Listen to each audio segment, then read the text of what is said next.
Growing up when we did handed Gen X a set of instincts the modern world doesn't build into people anymore, and in some cases, actively trains out of them.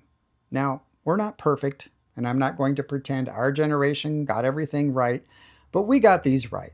These are easy to lose now because hardly anything in daily life asks for them, but they're worth holding on to. A lot of them are worth more today than they ever were. Here are 6 Gen X instincts I think we got right and why they're worth keeping. Number 1, improvising and adapting when challenges arise. Think about how we actually grew up. We left the house in the morning and we were on our own. No one tracking us. No one was one tap away if something went sideways. If your bike chain fell off 2 miles from home, you either fixed it or you walked. If you got somewhere and the plan fell apart, you figured out a new plan, standing right there with whatever you had on hand. Nobody called that a skill back then. It was just Tuesday. But that's exactly what it was. We spent our whole childhood solving problems in real time with no safety net and no instructions. It built something into us that's hard to put into words until you watch someone who doesn't have it.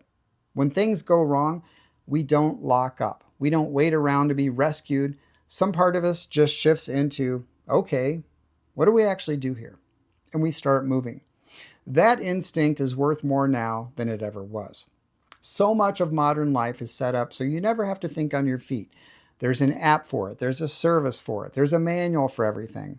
And that's fine right up until the moment it isn't, until the thing breaks, because nobody's coming and the only person standing there to handle it is you.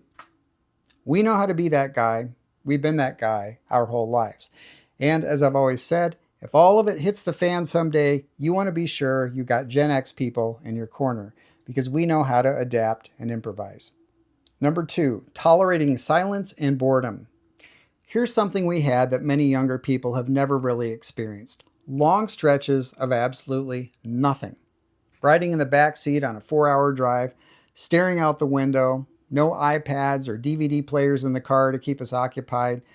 The worst part was having to listen to the horrible radio stations our parents played, and since they were driving, they were in charge. We couldn't play what we wanted. Sitting on the porch, waiting for a buddy who said he'd come by sometime after lunch. Standing in a long line with no screen to pull out of your pocket. We spent hours of our lives just there with our own thoughts, and we survived it. Now, I didn't necessarily enjoy all that boredom, and I didn't appreciate at the time how it was going to help me down the road. But it did something to us. We got comfortable being alone in our own heads. We learned that a still moment isn't an emergency. Now look at the world. The second there's a gap, a line at the store, a red light, 10 seconds in an elevator, out comes the phone. People can't sit in stillness for a minute. It's like silence itself has started to feel uncomfortable. And unfortunately, a lot of us, myself included, have fallen into the same habit. The good news is that we've known life before the phone, and we can make it a point to just exist once in a while without having to do something. Because nothing real comes out of constant noise. The good thinking, the honest read on where your life is actually going, those creative ideas you've been looking for, the kind of peace that lets you sleep at night, that needs room. If you fill every empty second with a feed, you never get there. We don't have to reach for a distraction the moment things get still. We can just sit in it, and in a world this loud, that's no small thing. In fact, it might be one of the most grounding things we still know how to do. Number 3, relying on a finely tuned BS detector. We came up at exactly the right time to stop trusting the packaging. Don't judge a book by its cover, we kept hearing as we were kids. Think about what we watched happen. When we were growing up, we saw the institutions everybody was supposed to believe in take hit after hit. The companies that promised they'd take care of you for life that turned around and downsized. The leaders who looked you in the eye on television who turned out to be lying. And all of it played out while the marketing got slicker and louder than it had ever been. We learned young, somebody is always selling something. And the better it sounds, the harder you better check. And that wasn't cynicism creeping in. We were just learning to look twice before we bought in. And there's never been a better time to have that instinct than right now, because We're standing in a flood of garbage. I hate to say it that way, but it's true. Fake reviews, paid experts, outrage manufactured on purpose because outrage keeps you scrolling. Photos of things that never happened, voices that aren't real, a whole economy built on getting you to react before you can think. And unfortunately, a lot of folks have no filter for it. They take the surface at face value because they were raised inside it and it all looks normal to them. It's not their fault, but it's the truth. We don't. We look at something a little too polished and a little voice goes, hold on, what's the real angle here? That instinct has saved us money, saved us trouble. It's kept us from getting played more times than we can count. Trust the radar you've developed. We've earned it. Number 4, keeping your private life private. We grew up understanding something that seems almost radical today. Some things are nobody else's business. How much you made, what your marriage was really like, a struggle with one of your kids, the things you were wrestling with on the inside. You kept that close. You weren't ashamed of it probably, but you just understood that your private life belonged to you, and hanging it out to public didn't fix anything. You had a few people you actually trusted with the real stuff. Everyone else got a handshake and doing fine, thanks. Look at what changed. People broadcast their lowest moments online for strangers to weigh in on.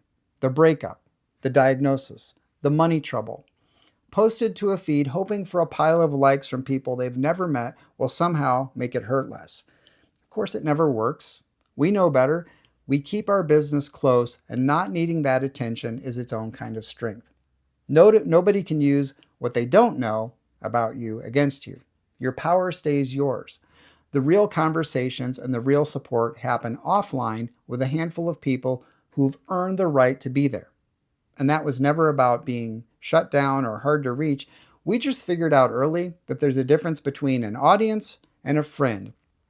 And even as a content creator, I'm mindful of how much I share and make sure that if I do share something, there's a reason behind that that involves hoping it will help another person in that situation. Number 5, having a thick skin. We were raised to take a hit and stay standing. Somebody said something rude, a boss gave you a hard time, you took some heavy ribbing in your friend group. Well, the message was simple. You'll live, brush it off, don't give it more power than it's worth. Now, to be clear, words can still hurt, and it doesn't mean we tolerate disrespect or let people walk all over us. It's also not about pretending to feel nothing. It's about maintaining perspective. As we were told growing up, sticks and stones may break my bones. You've all heard that saying. We can all get offended at times, but we understand that despite what popular culture wants to say today, words and physical violence are not the same. When someone says something cutting, we've got an instinct that's become rare. We don't hand them our whole emotional state on the spot. We feel it, we register it, and then we decide how much it gets to matter. A stranger's bad opinion doesn't get to run our afternoon, nor does their good opinion. A rude comment doesn't get to become a wound we carry around for a week. That kind of perspective comes from real-world experience. A lot of people never built it because they've spent years in a curated digital world where they can block or mute anyone they don't like. Again, not their fault, but it's the truth. Then real friction shows up, the kind you can't swipe away, and it knocks them flat for days. We built the muscle that lets us feel the thing, set it down, and keep walking. And that's a kind of freedom many people never develop. The freedom to decide for yourself every single time how much something gets to matter instead of handing that power over to whoever happened to say it. Number 6, having a healthy, no helmet risk perspective. We did a lot of dumb stuff as kids. Didn't wear seatbelts, rode in the back of open pickup trucks, built sketchy plywood ramps and jumped them on our bikes. No helmets or knee pads, of course. Nobody was hovering over us. Disappeared into the woods until dark with no way for anyone on earth to reach us. And let's be honest, a lot of it really was fun, and some of it was genuinely stupid. And I'm not telling you the safety gear we have today is a bad thing. I'm saying this as a guy who walked away from car wrecks with no seatbelt on and who once split his chin open on the pavement, wiping out on my banana seat bike. I'm not romanticizing any of it. But surviving a childhood like that teaches you something early and it stays with you. A life worth living has risk baked into it. It's just how it is. You can't strip it all out. You can only decide how you're going to live alongside it. And somewhere along the way, the whole culture forgot that. We watched the world get more and more afraid of failing, of looking foolish, of making the wrong call, of getting physically injured, until playing it safe became the highest goal there is. And that message gets into all of us, even us. You can spend years in a job or a marriage or a situation that's wearing you down, and stay put starts to feel safer than change something, even when staying put is the thing that's actually costing you the most. So here's why this instinct still matters. We, of all people, know in our bones that you can't take all the risk out of a real life, and that trying to do so is its own kind of slow surrender. We've been jumping off things since we were 8 years old. We can still look at real risk, weigh the actual downside, and take the leap anyway. And we can trust ourselves to handle whatever happens next. That instinct doesn't expire. If anything, the second half of life is exactly when we need it most, when it's most tempting to stop betting on ourselves and when we've got the least reason to. Be sure to like the video if it resonated with you. Subscribe if you want to see more thoughtful content about living a better second chapter. Thank you for watching. I hope you have a great day.